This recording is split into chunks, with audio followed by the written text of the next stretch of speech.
Pourquoi dans le langage du combat spirituel, nous disons que les coutumes et traditions des peuples dits païens, c'est de la sorcellerie?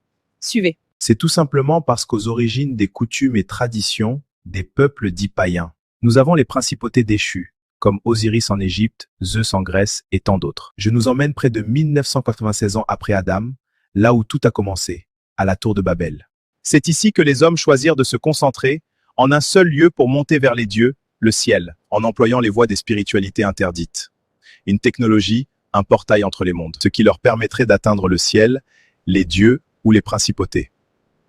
Dieu n'était pas d'accord avec leur démarche, car il savait qu'il y avait des principautés rebelles. Et ce peuple de la tour de Babel était entraîné à courir après ces dieux au lieu de suivre le Dieu d'Adam. Puisqu'ils s'entêtèrent à ne point écouter la voix de la sagesse, l'Éternel les livra à leurs péchés. Romains 1, verset 24 qui dit « À cause de cela, Dieu les a laissés faire les actions mauvaises qu'ils voulaient. » Et la façon dont Dieu a matérialisé ce jugement à leur égard est décrit dans Deutéronome 32, verset 8 qui dit ceci. « Lorsque le Dieu Très-Haut a réparti les pays entre les hommes, il a fixé les frontières des nations.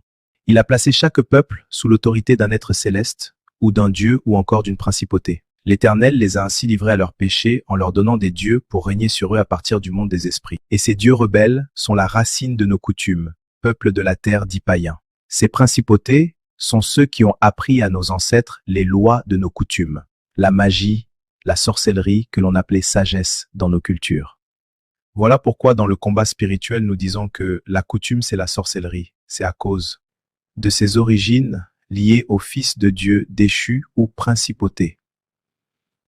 À ce jour, existe-t-il des peuples de la terre sur qui règnent des bonnes principautés? La seule nation connue de nos jours sur qui règne une principauté fidèle à Dieu est Israël. Son nom est Michaël, il est ainsi nommé dans la Bible. Voilà pourquoi leur coutume provient directement de l'Éternel.